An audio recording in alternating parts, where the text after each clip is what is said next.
No processo de consolidação da história antiga como disciplina acadêmica e científica, a obra do historiador russo Michael Rostovtsev representou uma das contribuições mais inovadoras da primeira metade do século XX. Em um contexto em que grande parte dos estudos sobre a antiguidade ainda privilegiava a história política, diplomática e militar, centrada em imperadores, batalhas e instituições estatais, Rostovtsev procurou ampliar o horizonte de análise. Seu objetivo era compreender o funcionamento das sociedades antigas a partir de suas estruturas econômicas, de suas relações sociais e dos mecanismos que articulavam poder, riqueza e produção. Essa perspectiva aparece de maneira particularmente evidente em sua obra mais conhecida, The Social and Economic History of the Roman Empire, publicada em 1926.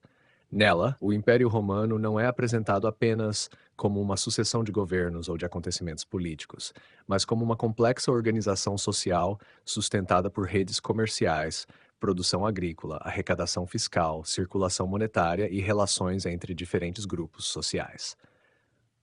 Rostovtsev dedicou especial atenção ao papel das elites urbanas, dos proprietários rurais, dos comerciantes e das populações das províncias, procurando demonstrar como a prosperidade imperial dependia da interação entre esses diversos setores da sociedade. Sua interpretação da crise do Império Romano também se afastava das explicações tradicionais centradas exclusivamente em invasões bárbaras, decadência moral ou incompetência administrativa. Para ele, a crise resultava de profundas transformações sociais e econômicas que enfraqueceram a base de sustentação do sistema imperial.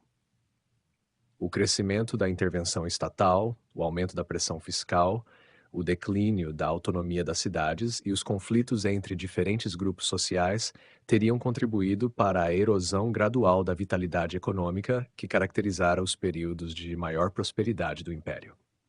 Entretanto, a importância de Rostovtsev não reside apenas em suas conclusões, mas também no modo como sua própria experiência histórica influenciou sua interpretação do passado.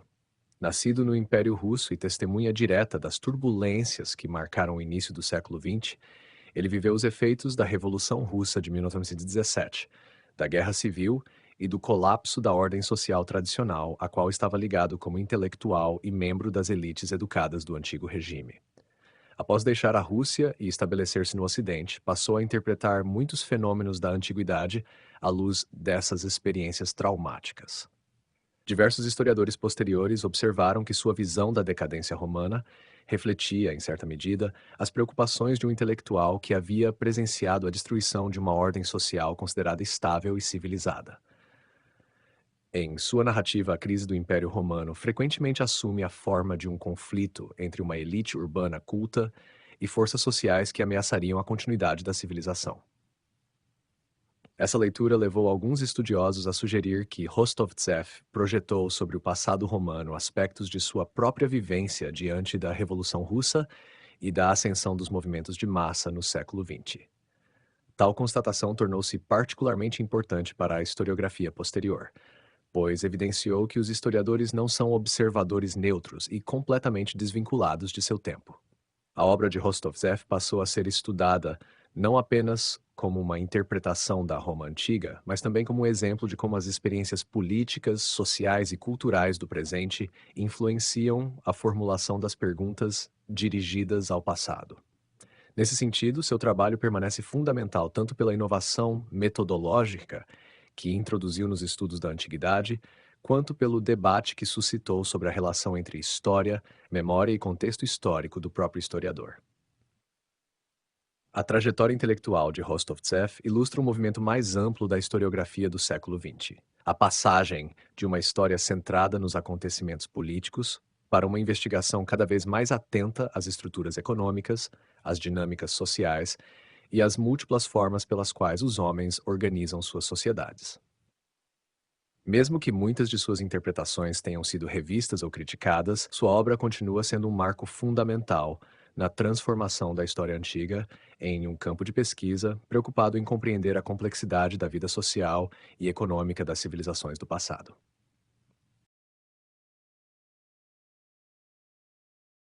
Entre as décadas de 1960 e 1980, os estudos de história antiga passaram por uma profunda renovação teórica impulsionada pela influência do marxismo e pelo crescente diálogo entre a história, a sociologia e a economia. Em contraste com as abordagens mais tradicionais, que privilegiavam os acontecimentos políticos, as instituições estatais e as biografias de grandes personagens, diversos historiadores procuraram compreender as sociedades antigas a partir de suas estruturas econômicas e sociais. O objetivo era identificar os mecanismos que organizavam a produção, a distribuição da riqueza, as relações de poder e as formas de exploração do trabalho, buscando explicar a dinâmica histórica da antiguidade em termos mais amplos do que aqueles oferecidos pela narrativa política convencional. Esse movimento encontrou especial desenvolvimento na França, na Itália e na Grã-Bretanha. Na França, autores como Jean-Pierre Vernant, Pierre Vidal-Naquet e Moses E. Finlay contribuíram para uma renovação dos estudos sobre a Grécia Antiga, incorporando questões relativas às estruturas sociais, às formas de dominação e às bases materiais da vida política. Embora nem todos fossem marxistas em sentido estrito, suas pesquisas dialogavam intensamente com categorias derivadas do materialismo histórico e com as preocupações intelectuais que marcaram o ambiente acadêmico europeu do pós-guerra. Na Itália, a influência de Arnaldo Momigliano Domenico Musti e, posteriormente, de estudiosos ligados ao debate marxista, contribuiu para o desenvolvimento de interpretações voltadas para as transformações sociais e econômicas do mundo antigo. Já na Grã-Bretanha, nomes como Finlay exerceram enorme impacto ao questionar modelos econômicos excessivamente modernizantes e ao enfatizar as especificidades das sociedades antigas, abrindo importantes debates sobre a natureza da economia greco-romana. Entre os temas mais discutidos nesse período estava a questão dos modos de produção. Inspirados pela obra de Karl Marx, muitos pesquisadores procuraram identificar quais formas de organização econômica caracterizavam as civilizações antigas e de que maneira elas se diferenciavam das sociedades feudais e capitalistas. Nesse contexto, ganharam destaque as discussões sobre o chamado modo de produção asiático, conceito utilizado por Marx para descrever determinadas sociedades caracterizadas pela forte centralização política, pela importância das obras hidráulicas e pelo papel predominante do Estado na organização econômica. Embora controverso, o conceito estimulou intensos debates sobre Egito, Mesopotâmia e outras civilizações do Oriente Próximo.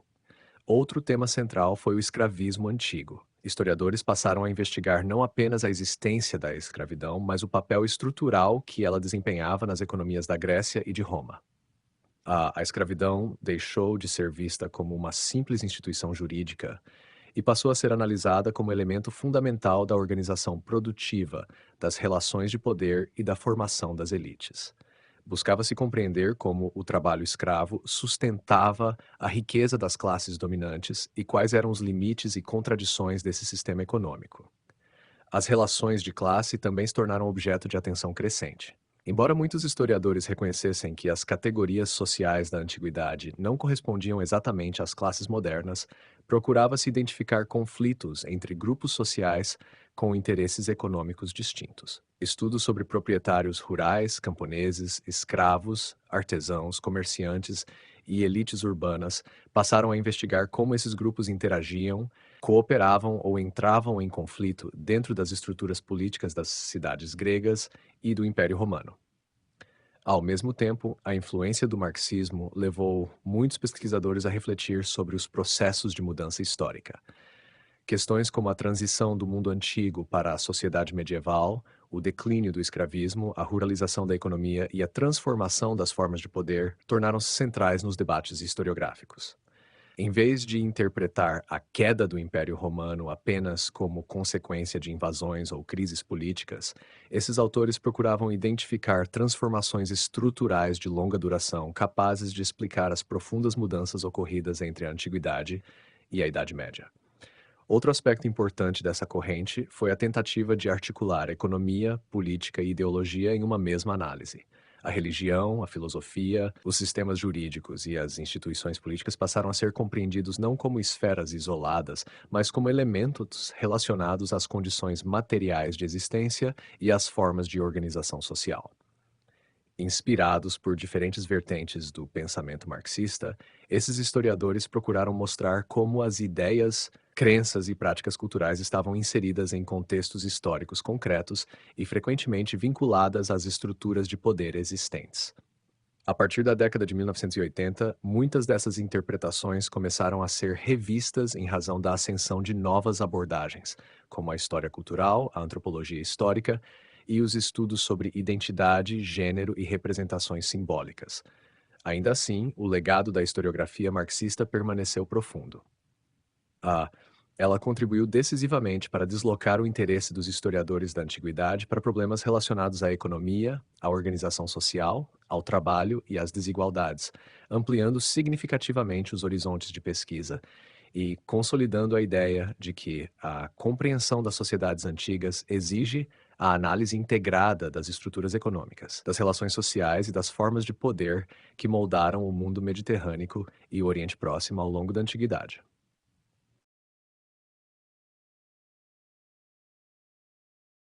Paralelamente ao fortalecimento das interpretações marxistas da antiguidade entre as décadas de 1960 e 1980, consolidou-se uma importante corrente historiográfica associada à obra de Moses Maier Finley, cuja influência transformou profundamente os estudos sobre a economia do mundo greco-romano. Embora não tenha constituído uma escola unificada, nem produzido um programa teórico rígido, essa abordagem reuniu diversos estudiosos interessados em compreender as sociedades antigas a partir de suas especificidades históricas, teóricas, evitando tanto as interpretações excessivamente economicistas quanto as comparações diretas com o capitalismo moderno. A formação intelectual de Finley foi fortemente influenciada pela antropologia econômica, especialmente pelas ideias de Karl Polanyi. Polanyi havia desenvolvido uma crítica às teorias econômicas liberais que tratavam o comportamento humano como universalmente orientado pela busca racional do lucro. Em sua visão, as economias das sociedades pré-industriais estavam imersas ou inseridas nas relações sociais, políticas e culturais, não funcionando como esferas autônomas regidas exclusivamente pelas leis de mercado. Essa perspectiva ficou conhecida como substantivismo e exerceu grande impacto sobre Finley e seus seguidores. Partindo dessas premissas, Finley procurou demonstrar que a economia da Grécia e de Roma não poderia ser compreendida por meio das categorias elaboradas para analisar o capitalismo moderno. Em obras influentes, especialmente The Ancient Economy, argumentou que as sociedades antigas não possuíam mercados integrados, sistemas financeiros desenvolvidos ou uma mentalidade econômica comparável à dos empresários modernos. A produção econômica estava subordinada a fatores políticos, sociais e culturais, e não à lógica da acumulação contínua de capital. Nessa interpretação, o prestígio social e o status político frequentemente eram mais importantes do que a maximização dos lucros.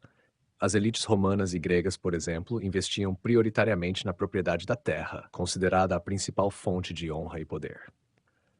O comércio existia e podia alcançar dimensões impressionantes, mas raramente ocupava a posição central que assumiria nas economias capitalistas posteriores. Da mesma forma, atividades produtivas e mercantis eram frequentemente condicionadas por relações de patronagem, cidadania, dependência pessoal e privilégios jurídicos. Essa perspectiva colocou Finley em uma posição intermediária dentro dos debates historiográficos do período. Por um lado, ele rejeitava as interpretações modernizantes, bastante difundidas em parte da historiografia anterior, que identificavam na economia romana elementos semelhantes aos do capitalismo contemporâneo. Segundo essas leituras, a existência de comércio de longa distância, circulação monetária e especialização produtiva indicaria uma economia relativamente próxima dos modelos modernos. Finley considerava tais analogias anacrônicas e argumentava que elas obscureciam as profundas diferenças entre os contextos históricos. Por outro lado, também mantinha certa distância das interpretações marxistas que buscavam explicar o mundo antigo, principalmente por meio dos modos de produção e dos conflitos de classe. Embora reconhecesse a importância das estruturas sociais e das relações de poder, Finley acreditava que muitos modelos marxistas tendiam a enfatizar excessivamente os aspectos econômicos em detrimento das dimensões políticas e culturais. Para ele, compreender a antiguidade exigia uma análise mais ampla da forma como economia, status social, cidadania e poder estavam profundamente entrelaçados. Foi justamente essa posição que levou muitos críticos a classificarem sua abordagem como primitivista, O termo remetia a um antigo debate sobre a natureza da economia antiga. Desde o final do século XIX, historiadores discutiam se as sociedades greco-romanas deveriam ser entendidas como economias essencialmente semelhantes às modernas, posição frequentemente chamada de modernista, ou se possuíam características tão distintas que exigiam categorias próprias de análise. Ao enfatizar a ausência de mercados autorregulados, de racionalidade econômica moderna e de acumulação capitalista, Finlay acabou sendo associado ao campo primitivista. O próprio historiador, entretanto, considerava essa classificação simplificadora. Seu objetivo não era retratar a economia antiga como atrasada ou rudimentar, mas demonstrar que ela funcionava segundo princípios históricos específicos. Em vez de medir Grécia e Roma pelos critérios do desenvolvimento econômico moderno, ele procurava compreender suas instituições dentro de seus próprios contextos sociais e culturais. Nesse sentido, sua obra representava uma crítica ao anacronismo e uma defesa da alteridade histórica das sociedades antigas. A influência dessa corrente foi enorme. A partir da década de 1970, praticamente todo estudo sobre economia antiga passou a dialogar de alguma forma com as teses de Finlay. Mesmo aqueles que discordavam de suas conclusões eram obrigados a confrontar seus argumentos. Nas décadas seguintes, novas descobertas arqueológicas, estudos quantitativos e pesquisas sobre comércio mediterrâneo levaram muitos historiadores a revisar alguns aspectos de suas interpretações. Pesquisadores passaram a destacar níveis mais elevados de integração econômica, circulação mercantil e especialização produtiva do que Finlay admitira. Ainda assim, seu legado permanece fundamental. Mais do que propor respostas definitivas, Finlay reformulou as perguntas que orientavam o estudo da antiguidade. Ao insistir que as economias antigas deveriam ser analisadas em estreita relação com as estruturas sociais, políticas e culturais que lhes davam sentido, contribuiu para afastar interpretações simplistas e consolidou uma das discussões mais influentes da historiografia contemporânea. Até que ponto o mundo greco-romano pode ser compreendido a partir das categorias da economia moderna, e até que ponto ele exige formas próprias de interpretação histórica?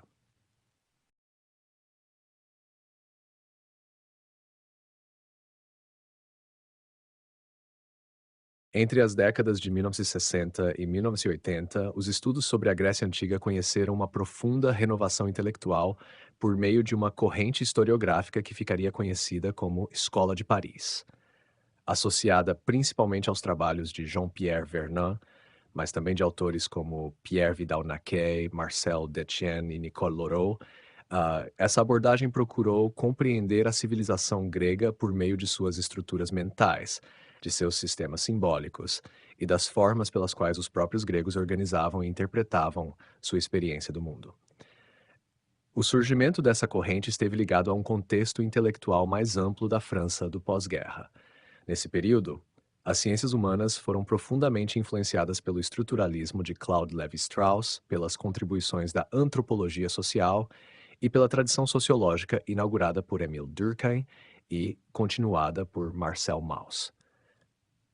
Esses autores defendiam que os fenômenos sociais não podiam ser explicados apenas por decisões individuais ou acontecimentos políticos, mas deviam ser compreendidos como parte de sistemas coletivos de pensamento e de representação que organizavam a vida das sociedades. Aplicando essas perspectivas ao estudo da antiguidade, Vernant e seus colaboradores procuraram afastar-se das interpretações que explicavam a história grega, sobretudo por fatores políticos, militares ou econômicos. Seu interesse voltou-se para aquilo que chamavam de universo mental dos gregos. Em vez de perguntar apenas como funcionavam as instituições da polis ou quais eram as bases econômicas da sociedade, buscavam compreender como os gregos concebiam o cosmos, a natureza, os deuses, a justiça, a cidadania, o destino e a própria condição humana. Os mitos ocuparam um lugar central nessa investigação. Influenciados pelo estruturalismo, esses historiadores entendiam que os mitos não eram narrativas faziosas ou relatos ingênuos sobre o passado, mas sistemas complexos de pensamento por meio dos quais uma sociedade expressava e organizava suas concepções fundamentais sobre o mundo. Assim, personagens como Prometeu, Édipo, ou Dioniso ou Perseu passaram a ser analisados não apenas como figuras literárias, mas como elementos de uma linguagem simbólica que revelava valores, tensões e categorias essenciais da cultura grega. Os estudos sobre religião também ganharam nova dimensão. Em vez de tratar os cultos gregos apenas como antecedentes da filosofia ou como formas rudimentares de religiosidade, a Escola de Paris procurou compreender a lógica interna das práticas religiosas. Os deuses gregos passaram a ser analisados em suas relações recíprocas, formando sistemas de oposição, complementaridade e hierarquia que refletiam a maneira pela qual os gregos organizavam simbolicamente o universo. Dessa forma, figuras divinas como Zeus, Atena, Apolo, Ártemis ou Dioniso eram estudadas em função de suas posições dentro de um sistema cultural mais amplo. Outro aspecto importante dessa corrente foi a investigação sobre o nascimento da polis e das formas de racionalidade características da Grécia clássica. Vernant dedicou especial atenção ao problema da passagem do pensamento mítico para o pensamento filosófico. Diferentemente das interpretações tradicionais, que descreviam esse processo como uma simples vitória da razão sobre a superstição, ele argumentava que a filosofia surgiu dentro de transformações sociais e políticas específicas, ligadas ao desenvolvimento da cidade-estado, ao debate público, à escrita e às novas formas de participação cívica. A racionalidade grega era vista, portanto, como uma construção histórica e social e não como uma conquista abstrata ou inevitável da mente humana. A própria noção de indivíduo tornou-se objeto de estudo. Autores como Nicole Laurel investigaram como os gregos concebiam a identidade pessoal, a diferença entre homens e mulheres, a cidadania e a exclusão social. Em vez de pressupor categorias universais, procuravam reconstruir as formas específicas pelas quais a sociedade grega definia pertencimento, alteridade e participação política. Essa abordagem representou uma importante ruptura metodológica. Enquanto a historiografia marxista enfatizava as estruturas econômicas, os modos de produção e os conflitos sociais, a Escola de Paris privilegiava os sistemas simbólicos, as representações coletivas e as formas de pensamento. Isso não significava ignorar a realidade material ou os conflitos históricos, mas compreender que as sociedades também são moldadas pelos significados que atribuem ao mundo e por suas formas de imaginar a ordem social e cósmica. A influência dessa corrente ultrapassou amplamente os limites dos estudos gregos. Seus métodos contribuíram para aproximar a história antiga da antropologia, da história das religiões e da história das mentalidades, abrindo novos caminhos para a investigação do passado. A partir de suas pesquisas, a Grécia Antiga deixou de ser vista apenas como o berço da democracia, da filosofia ou da civilização ocidental e passou a ser estudada como uma cultura específica, dotada de formas próprias de pensar, representar e organizar a experiência humana. O legado da Escola de Paris permanece particularmente importante porque mostrou que compreender uma sociedade antiga exige mais do que reconstituir seus acontecimentos políticos ou suas estruturas econômicas. É necessário também penetrar em seu universo simbólico, compreender suas categorias mentais e reconstruir os significados que seus membros atribuíam à vida, à morte, aos deuses, à natureza e à comunidade. Dessa forma, a antiguidade passou a ser interpretada não apenas como uma sucessão de fatos históricos, mas como um conjunto complexo de experiências culturais e formas de pensamento que possuíam sua própria lógica e coerência interna.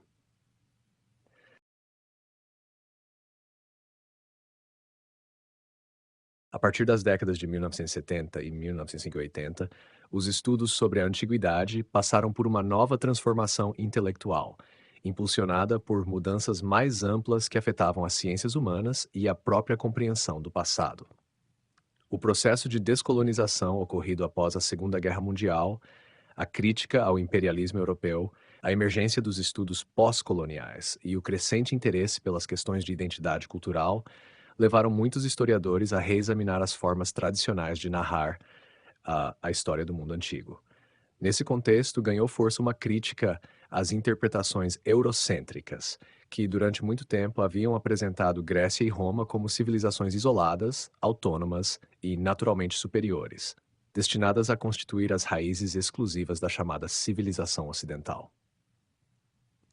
Durante grande parte do século XIX e das primeiras décadas do século XX, a historiografia frequentemente descrevia a história antiga como uma trajetória linear que conduziria da Grécia clássica a Roma, de Roma à Europa medieval e finalmente à civilização moderna. Essa narrativa estava intimamente relacionada ao contexto político e intelectual do imperialismo europeu. As potências coloniais frequentemente se viam como herdeiras legítimas do mundo greco-romano e utilizavam essa suposta continuidade histórica para justificar projetos de dominação sobre outros povos considerados menos desenvolvidos ou menos civilizados.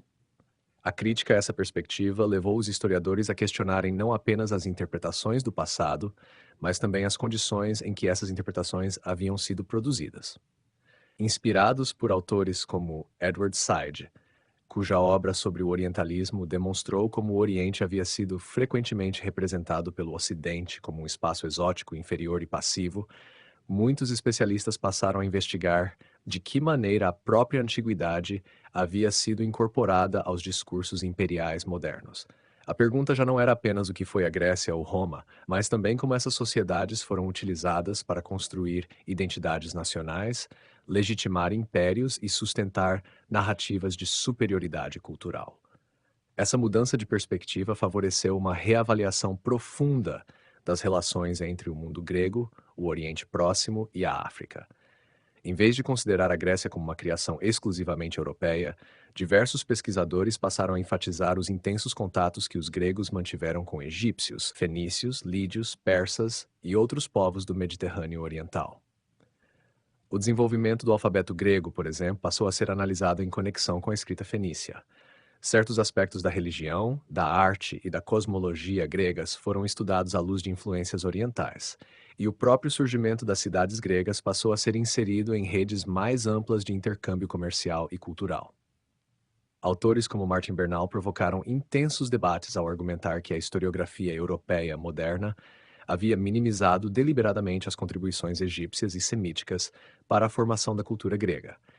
Embora muitas de suas conclusões permaneçam controversas, sua obra teve o mérito de estimular novas investigações sobre as conexões interculturais do Mediterrâneo Antigo e de questionar pressupostos historiográficos que durante muito tempo haviam sido aceitos sem maior reflexão crítica. Ao mesmo tempo, os historiadores passaram a dedicar maior atenção às regiões que tradicionalmente ocupavam posições periféricas nas narrativas clássicas. O Egito, a Mesopotâmia, a Anatólia, o Levante, a Núbia e outras áreas deixaram de ser vistos apenas como cenários secundários para a ascensão da Grécia e de Roma. Em vez disso, passaram a ser estudados como centros históricos dotados de trajetórias próprias, frequentemente mais antigas e complexas do que aquelas das próprias civilizações clássicas. Essa renovação historiográfica também promoveu uma mudança na maneira de compreender a identidade cultural na antiguidade.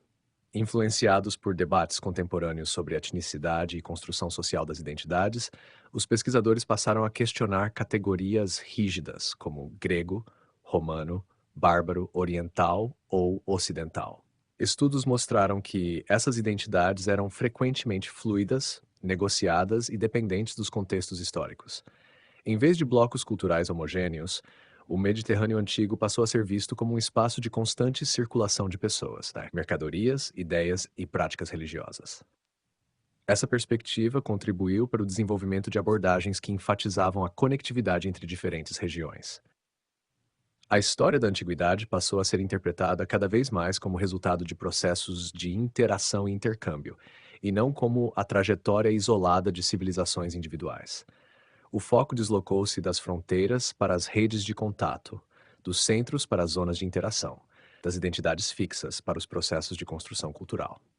Ao longo das décadas seguintes, essas preocupações influenciaram profundamente campos como a história do Mediterrâneo, a história global da antiguidade e os estudos sobre impérios antigos. O objetivo não era negar a importância histórica de Grécia e Roma, mas inseri-las em contextos mais amplos e complexos, reconhecendo que seu desenvolvimento esteve profundamente ligado às trocas realizadas com outras sociedades da África, da Ásia e do Oriente Próximo. Dessa forma, a crítica pós-colonial e anti-eurocêntrica produziu uma das mais importantes reorientações da historiografia contemporânea da antiguidade. Ao questionar narrativas tradicionais de excepcionalismo ocidental, ela contribuiu para revelar a multiplicidade de conexões que moldaram o mundo antigo e para mostrar que a história do Mediterrâneo foi, desde suas origens, uma história de encontros, intercâmbios, conflitos e influências recíprocas entre diferentes povos e culturas.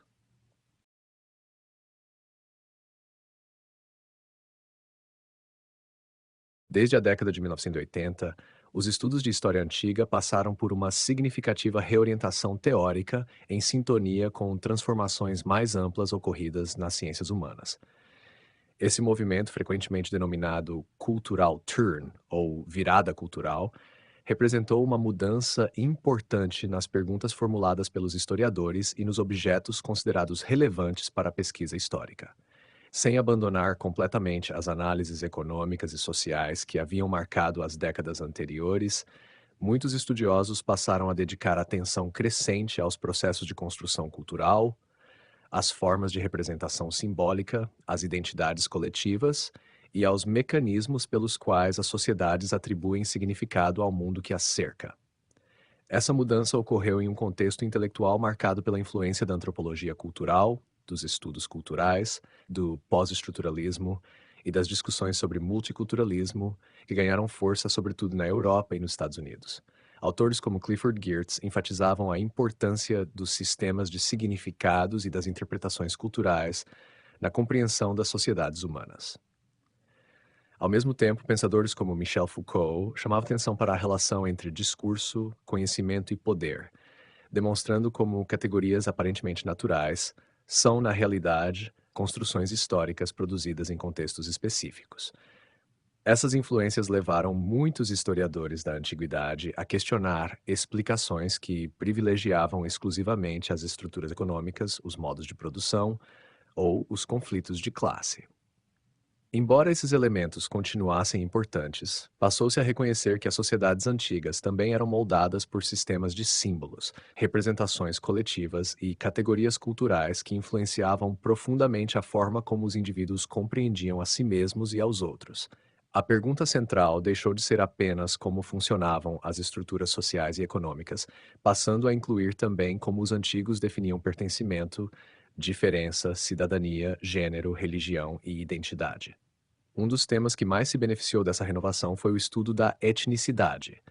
Durante muito tempo, historiadores haviam tratado povos como gregos, romanos, egípcios, persas ou celtas como grupos claramente definidos, dotados de características permanentes e facilmente identificáveis. A virada cultural levou os pesquisadores a questionarem essa visão essencialista.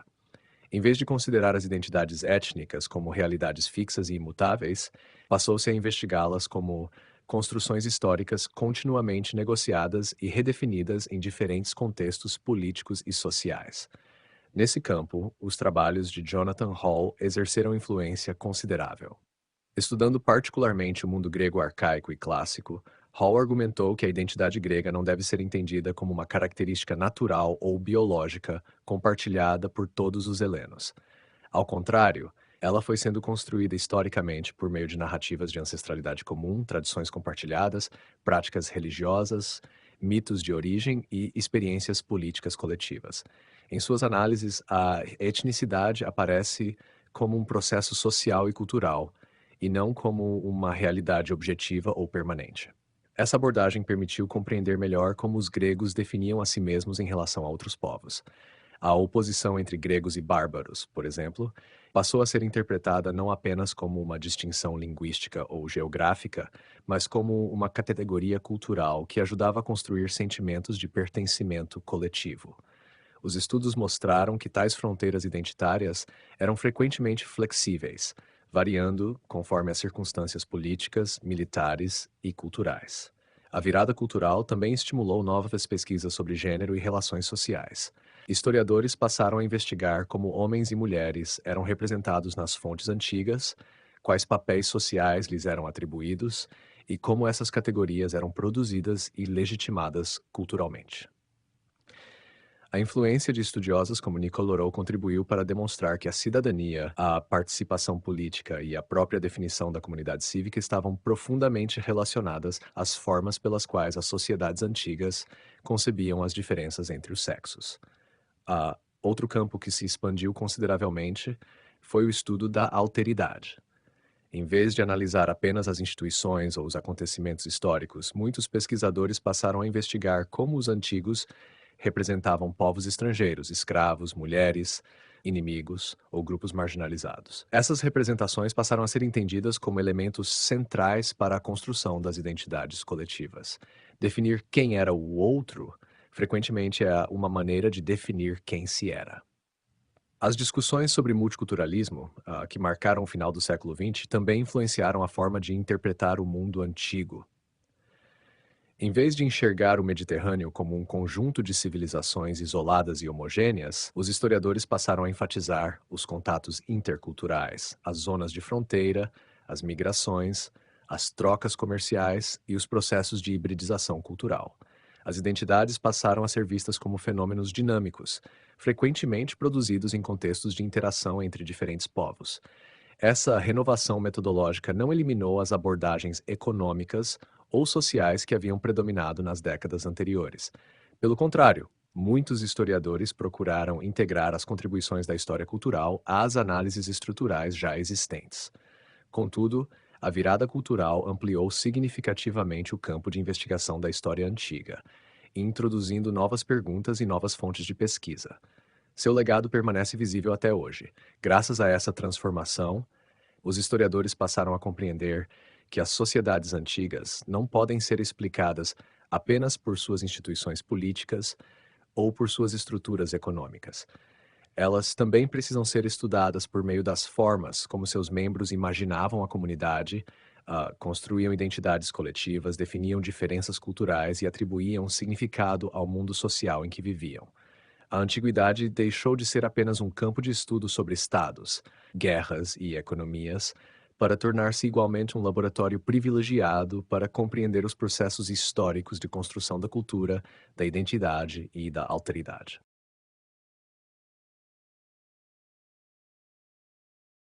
Nas últimas décadas, a história antiga entrou em uma fase marcada por grande pluralidade teórica e metodológica. Após as sucessivas contribuições da historiografia marxista, da Escola de Paris, dos estudos pós-coloniais e da virada cultural, tornou-se cada vez mais difícil sustentar modelos explicativos únicos, capazes de abranger toda a complexidade do mundo antigo. Em lugar das grandes narrativas centradas exclusivamente na ascensão e queda de impérios, na evolução de civilizações ou na ação de estados poderosos, muitos pesquisadores passaram a privilegiar escalas de análise mais flexíveis, capazes de revelar a diversidade de experiências históricas existentes dentro da antiguidade. Essa transformação esteve relacionada, em parte, aos processos mais amplos de globalização intelectual que marcaram o final do século XX e o início do século XXI. O crescimento das pesquisas arqueológicas, a ampliação dos intercâmbios acadêmicos internacionais e o desenvolvimento de novas técnicas de investigação permitiram que os historiadores observassem o mundo antigo não apenas como um conjunto de unidades políticas separadas, mas como uma vasta rede de conexões humanas que atravessava continentes, mares, desertos e fronteiras culturais. Uma das abordagens mais influentes desse período foi a dos estudos mediterrânicos. Inspirados especialmente pelos trabalhos de Peregrine Horden e Nicholas Purcell, muitos pesquisadores passaram a interpretar o Mediterrâneo não simplesmente como um cenário geográfico onde diferentes civilizações atuavam, mas como um espaço integrado por múltiplas formas de conectividade. Em vez de estudar separadamente gregos, romanos, fenícios, egípcios ou cartagineses, buscava-se compreender como esses povos interagiam por meio do comércio, das migrações, das trocas culturais, das práticas religiosas e das relações políticas. Nessa perspectiva, o mar Mediterrâneo deixou de ser visto como uma barreira entre continentes para ser entendido como um elemento de ligação. Pequenos portos, ilhas, comunidades costeiras e rotas comerciais passaram a receber tanta atenção quanto as grandes capitais imperiais. O foco deslocou-se dos centros políticos para as redes que conectavam diferentes regiões, revelando uma antiguidade muito mais dinâmica e interdependente do que sugeriam as narrativas tradicionais. Ao mesmo tempo, desenvolveu-se a chamada história conectada. Influenciada por tendências da história global, essa abordagem procura investigar os processos históricos que surgem a partir do contato entre sociedades distintas. Em vez de estudar separadamente o mundo grego, o Oriente Próximo, a África ou a Ásia Central, os pesquisadores passaram a examinar os fluxos de pessoas, ideias, tecnologias e mercadorias que atravessavam essas regiões. A expansão do Império Persa, as conquistas de Alexandre III da Macedônia, as rotas caravaneiras da Ásia e os circuitos comerciais do Oceano Índico passaram a ser analisados como partes de sistemas mais amplos de interação. Outra influência importante veio da microhistória. Embora tenha surgido inicialmente no contexto da história moderna europeia, essa abordagem inspirou diversos especialistas da antiguidade a concentrarem sua atenção em comunidades específicas, indivíduos particulares ou episódios localizados. Em vez de partir de grandes estruturas abstratas, os historiadores passaram a reconstruir experiências concretas e situações singulares. O estudo de uma aldeia egípcia, de uma comunidade de mercadores, de uma família aristocrática romana, ou mesmo de um único documento epigráfico poderia revelar aspectos fundamentais das sociedades antigas que permaneciam invisíveis em análises mais abrangentes. Os estudos de redes também exerceram crescente influência. Utilizando conceitos provenientes da sociologia, da matemática e das ciências da complexidade, pesquisadores passaram a mapear as conexões existentes entre cidades, portos, rotas comerciais, elites políticas e comunidades religiosas. Essas análises permitiram visualizar como informações, mercadorias e pessoas circulavam pelo mundo antigo, evidenciando a existência de estruturas de comunicação e interação muito mais sofisticadas do que se imaginava anteriormente. Paralelamente, a arqueologia da mobilidade transformou a compreensão das migrações e deslocamentos humanos. Novas técnicas científicas, como análises isotópicas, estudos de DNA antigo e métodos avançados de arqueometria, possibilitaram identificar a origem geográfica de indivíduos e reconstruir seus movimentos ao longo da vida. Essas descobertas revelaram que o mundo antigo era marcado por intensos deslocamentos populacionais, envolvendo soldados, comerciantes, peregrinos, escravos, artesãos e diplomatas. Como resultado, tornou-se cada vez mais difícil sustentar visões estáticas das identidades culturais e étnicas. As análises transregionais constituem outro desdobramento importante dessa renovação historiográfica. Em vez de adotar as fronteiras políticas tradicionais como unidades naturais de estudo, os pesquisadores passaram a acompanhar fenômenos que atravessavam diferentes regiões. A difusão de cultos religiosos, a circulação de moedas, a propagação de técnicas agrícolas, os intercâmbios artísticos e os movimentos migratórios passaram a ser investigados em escalas que frequentemente ultrapassavam os limites de qualquer império ou civilização específica. Essa diversificação metodológica produziu uma imagem profundamente renovada da antiguidade. O mundo antigo passou a ser visto menos como um mosaico de civilizações isoladas e mais como um conjunto de sociedades interligadas por múltiplas formas de contato. As fronteiras deixaram de ser interpretadas apenas como linhas de separação e passaram a ser entendidas como zonas de encontro, negociação e intercâmbio cultural. Ao mesmo tempo, o interesse por comunidades locais, experiências individuais e fenômenos de pequena escala contribuiu para revelar a enorme diversidade existente dentro das próprias civilizações antigas. Grécia, Roma, Egito ou Pérsia deixaram de aparecer como blocos homogêneos e passaram a ser compreendidos como espaços compostos por inúmeras identidades, tradições e experiências sociais distintas. O resultado dessas transformações foi uma ampliação significativa dos horizontes da história antiga. Sem abandonar completamente os grandes temas políticos e institucionais, a disciplina passou a privilegiar cada vez mais as conexões, os fluxos, as interações e as múltiplas escalas da experiência humana. A antiguidade deixou de ser vista apenas como a história de impérios e civilizações, para tornar-se também a história das redes que ligavam povos distantes, das comunidades que habitavam as fronteiras, dos indivíduos que circulavam entre diferentes culturas e dos inúmeros processos de intercâmbio que moldaram o mundo antigo ao longo de milênios.